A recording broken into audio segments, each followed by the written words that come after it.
Mobile चलाने से डांटने पे बरेली में 3 लड़कियों ने अपने टीचर को ही जेल भिजवा दिया। बेचारे 8 साल तक मुकदमा लड़ते रहे, अब जाके बरी हुए।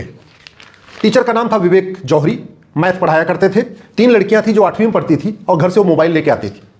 विवेक जी ने उनको डांट दिया, मोबाइल मत चलाओ, क्लास में बैठो, पढ़ाई करो। उन्होंने जाके अपने घर में बता दिया कि हमको तो हमसे छेड़छाड़ करते हैं। माता पिता ने ज़्यादा पूछताछ करने की बजाय, ज़्यादा जांच करने की बजाय सीधे सीधे मुकदमा लिखवा दिया और विवेक जौहरी को पॉक्सो में जेल भेज दिया गया। 8 साल के बाद अब बेचारे वो बरी हुए। 8 साल तक उन्होंने पारिवारिक अपमान झेला, सामाजिक अपमान झेला। गांव मोहल्ले वालों को भी लग रहा था कि हाँ, ये क्या पता ऐसा किया हो, क्योंकि एक नहीं 3 लड़कियां शिकायत कर रही हैं। रिश्तेदार नातेदार भी सोच रहे थे कि विवेक जौहरी ने क्या पता ऐसा किया हो। कि हमारे देश में एक मेंटेलिटी भी है, जैसे कोई आरोप लग जाता है हम मान लेते हैं कि हाँ, ये ऐसा किया भी हो सकता है। खासतौर पर अगर लड़कियां कोई आरोप लगाती है, महिला कोई आरोप लगाती है, तो पुरुष के मामले में मान लिया जाता है ऐसा किया होगा, और 8 साल के बाद बरी हुए। मैं तो भगवान को धन्यवाद दूंगा कि विवेक जौहरी इतने मानसिक रूप से मजबूत थे कि वो कोर्ट में मुकदमा लड़ते रहे, उन्होंने आत्महत्या नहीं किया। सेम एग्जाम्पल प्रयाग में विष्णु तिवारी, उनके खिलाफ पॉक्सो का आरोप लगाया, छेड़छाड़ का आरोप लगाया, बलात्कार का आरोप लगाया, SC/ST एक्ट उसमें लगा दिया। 20 साल तक जेल में रहे। 20 साल के बाद सबूत के अभाव में भरी, क्योंकि पूरा केस झूठा था। आए दिन ऐसी खबरें आ रही हैं, फर्जी SC/ST के केस, फर्जी छेड़छाड़ के केस, फर्जी बलात्कार के केस, फर्जी दहेज के केस, फर्जी डोमेस्टिक वायलेंस के केस। और इसके कारण भारत में हजारों की संख्या में लड़के और पुरुष आत्महत्या कर रहे हैं। आज ही मेरे पास बुलंदशहर से घटना आई है। वो लड़की एक्सटॉर्शन कर रही है, फोटो खींच लिया, साथ में दोस्ती करने का, यारी करने का, घूमने टहलने का। पहले उसने आईफोन खरीदवा लिया, फिर कुछ और पैसे ले लिए। अब कह रही है कि नहीं 1 लाख रुपए दो तब तुम्हारा छोड़ूंगा, नहीं तो हम तुम्हें हंगामा करेंगे। जाके लड़के के साथ हंगामा कर रही है, कह रही मैं शादी नहीं करने दूंगी।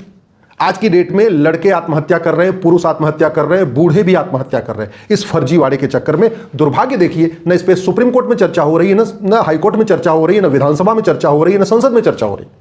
हाईकोर्ट को केस देख के हाईकोर्ट कितने लोग कह देता हाँ भाई सबूत के अभाव में बरी हो गए, लेकिन जिन्होंने झूठा आरोप लगाया उसके खिलाफ कुछ नहीं होता। सुप्रीम कोर्ट दुनिया भर के लोगों को सबूत के अभाव में बरी करता है, लेकिन जिन्होंने झूठे आरोप लगाए उसके खिलाफ कुछ नहीं हो रहा है। ये झूठी शिकायत कैसे बंद हो, झूठी जांच कैसे बंद हो, झूठी गवाही कैसे बंद हो, झूठे मुकदमे कैसे बंद हो, इसके ऊपर न हाईकोर्ट में चर्चा हो रही, न सुप्रीम कोर्ट में चर्चा हो रही, न विधानसभा में चर्चा हो रही है, न लोकसभा में चर्चा हो रही, न राज्यसभा में चर्चा हो रही। और लोग परेशान हैं। आधे से ज्यादा केस खत्म हो जाए अगर हम झूठ बोलने को जघन्य अपराध घोषित कर दें। जिस दिन भारत की सरकार झूठ बोलने को, झूठी शिकायत करने को, झूठी जांच करने को, झूठी गवाही करने को, झूठी वसीयत लिखवाने को, झूठी विरासत लिखवाने को जघन्य अपराध घोषित कर देगी, मैं गारंटी के साथ कहता हूं सिविल मुकदमे भी, क्रिमिनल मुकदमे भी, सारे के सारे मुकदमे 50% कम हो जाएंगे। जिस दिन भारत की सरकार झूठे कागज बनवाने को, झूठा आधार, झूठा राशन कार्ड, झूठा ड्राइविंग लाइसेंस, झूठा बर्थ सर्टिफिकेट, झूठा फर्जी डॉक्यूमेंट बनाने और बनवाने को जघन्य अपराध घोषित कर देगी, 50% मुकदमे कम हो जाएंगे। मैं पहले भी कई बार कह चुका हूं, झूठ को जघन्य अपराध घोषित करिए और झूठ पकड़ने के लिए नार्को पॉलीग्राफ ब्रेन मैपिंग कानून बनाइए। मैं किसी कानून का विरोधी नहीं हूं, लेकिन कानून के दुरुपयोग का विरोधी है। अगर SC/ST एक्ट में 10 साल की सजा, आप सजा के लिए कानून बना रहे हैं, तो उसमें यह भी लिखिए कि जो फर्जी SC/ST के केस दर्ज करेगा, अगर यह केस साबित हो गया कि वो फर्जी केस था, तो शिकायत करने वाले को 10 साल सजा होगी। देखिए, दुरुपयोग बंद हो जाएगा। आप डोमेस्टिक वायलेंस का केस कानून बनाइए, बहुत अच्छा है, जरूरी है बनाना, क्योंकि डोमेस्टिक वायलेंस होता है, लेकिन उसी कानून में यह भी लिखिए कि जो फर्जी डोमेस्टिक वायलेंस का मुकदमा दर्ज कराएगा उसको भी 10 साल की सजा होगी। जो फर्जी छेड़छाड़ का मुकदमा दर्ज कराएगा उसको भी 10 साल की सजा होगी। जितनी सजा होना चाहिए वास्तव में केस में, उतनी सजा होनी चाहिए दुरुपयोग में, उतनी सजा होनी चाहिए झूठ के केस में। अगर पॉक्सो में 10 से 20 साल की सजा होती है, तो झूठा बलात्कार का आरोप लगाने वालों को, झूठा छेड़छाड़ का आरोप लगाने वालों को भी 10 से 20 साल सजा होनी चाहिए। अगर SC/ST केस में 10 साल की सजा है, तो जो फर्जी SC/ST का केस दर्ज करे उस पर को भी 10 साल की सजा होनी चाहिए। अगर दहेज के केस में 10 साल की सजा है, तो जो फर्जी दहेज का केस दर्ज कराए उसको भी 10 साल की सजा होनी चाहिए। डोमेस्टिक वायलेंस में 10 साल का केस है, तो जो फर्जी डोमेस्टिक वायलेंस का केस दर्ज कराए उसको भी 10 साल की सजा होनी चाहिए। और इसको रोकना बहुत आसान है। सरकार केवल और केवल नार्को पॉलीग्राफ ब्रेन मैपिंग के लिए कानून बना दे और झूठ को जघन्य अपराध घोषित कर दे और हर जगह अंडरटेकिंग लेना शुरू कर दे। मुकदमे की शुरुआत थाने से होती है। थाने एक व्यक्ति आता है, वो कहता है जी हमारे साथ बलात्कार हुआ, हमारे साथ ये हुआ, वो हुआ, जो भी वो आरोप लगाता है, बढ़िया अच्छा उसको लिखने दीजिए, लेकिन उसमें नीचे एक लाइन लिखवाइए कि जितनी बातें मैं कह रहा हूं सब सत्य है और इसके लिए जरूरत पड़ने पे मैं अपना narco polygraph brain mapping test कराने के लिए तैयार हूं। और मुझे यह भी पता है कि झूठी शिकायत करना जघन्य अपराध है, 10 से 20 साल की सजा होती है। मैं गारंटी के साथ कहता हूं, वो थाने से अगर उसका केस फर्जी होगा, वो झूठा होगा, वो थाने आके वापस लौट जाएगा और लोगों की जिंदगी बच जाएगी।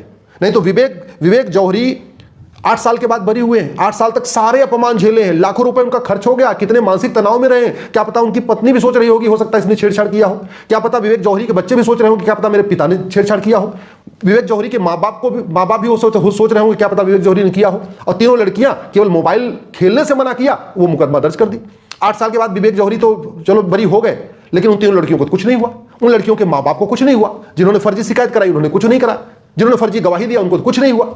इस तरीके से भारत में लोग तड़प रहे हैं, आत्महत्या कर रहे हैं। जौनपुर में एक यंग इंजीनियर आत्महत्या कर चुका है, आए दिन आत्महत्या कर रहे हैं। और इस समय भारत में महिलाओं से ज्यादा पुरुष आत्महत्या कर रहे हैं। किस लिए आत्महत्या कर रहे हैं? उनको फर्जी केस में फंसा दिया जा रहा है। फर्जी डोमेस्टिक, फर्जी ये, फर्जी वो, दुनिया भर के फर्जी केस में फंसा दिया जाता है। बेचारे हनी ट्रैप का मुकदमे भी झेल रहे हैं, हनी ट्रैप किया जा रहा है, वैसे भी एक्सटॉर्शन किया जा रहा है, दुनिया भर का किया जा रहा है। अगर एक एफिडेविट ले लिया जाए, मुकदमा हो गया, जांच कौन करता है? आईओ, दरोगा करेंगे, थानेदार करेंगे, एसीपी, डीसीपी।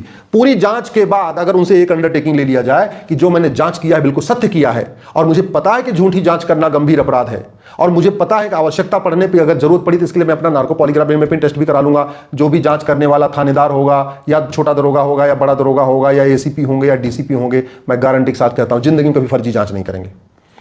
मुकदमा इसलिए लंबा चल रहा है क्योंकि झूठी गवाहियां हो रही हैं। 50-50 गवाह, 100-100 गवाह, आतंकवादी भी 100-100 गवाह इकट्ठा कर लेते हैं, फर्जी गवाह। क्यों? क्योंकि 50-50 हजार रुपए में गवाह मिल रहे हैं। चोरी, लूट, झपटमारी के केस में तो 10-10 हजार में फर्जी गवाह खड़े हो जाते हैं। आपको गवाह ले जाने की जरूरत ही नहीं है। आज की डेट में डिस्ट्रिक्ट कोर्ट में वहीं पे 100-200, 500 दलाल घूमते रहते हैं, जिनका काम ही है फर्जी गवाही करना। वो दिन भर में ऐसे पैसा कमा रहे हैं, झूठी गवाही दे के पैसा कमा रहे हैं। अगर जांच हो जाए तो पता चलेगा एक व्यक्ति ऐसा होता है जो साल भर में 100 गवाहियां करता है, और ऐसे लोगों के लिए गवाही कर देता है जिनको कभी जानता नहीं। ये कड़वी सच्चाई है। 20,000, 30,000, 50,000 जैसा केस हुआ, हत्या हुआ, बलात्कार हुआ तो 50,000 रुपए, छोटा मोटा केस है 10,000 रुपए, लोग गवाही भी दे रहे हैं, लोग वहां पे उनकी गारंटी भी ले रहे हैं, सब कुछ वही हो रहा है। जिस दिन भारत में हम फर्जी गवाही को जघन्य अपराध घोषित कर देंगे, उस दिन बाप भी बेटे के लिए झूठी गवाही नहीं करेगा, भाई भी भाई के लिए झूठी गवाही नहीं करेगा, बीवी भी अपने पति के लिए झूठी गवाही नहीं करेगी। मुकदमा चलेगा नहीं। अगर एक अंडरटेकिंग ले लिया जाए कि जो मैं गवाही दे रहा हूं ये सब सच है, अगर जरूरत पड़ी तो मैं इसके लिए अपना नार्को पॉलीग्राफ फिंगरप्रिंट टेस्ट करा लूंगा, और मुझे पता है झूठी गवाही देने पर 10 से 20 साल सजा होती, कोई झूठी गवाही देगा नहीं। जिस दिन झूठ को गंभीर अपराध किया, झूठा फैसला आएगा ही नहीं। झूठे फैसले को अगर हमने कर दिया तो इस तरीके से रोका जा सकता है। कोई ऐसा जिला नहीं है जहां फर्जी शिकायत नहीं हो रही है, फर्जी जांच नहीं हो रही है, फर्जी गवाही नहीं हो रही है और झूठे फैसले नहीं आ रहे हैं।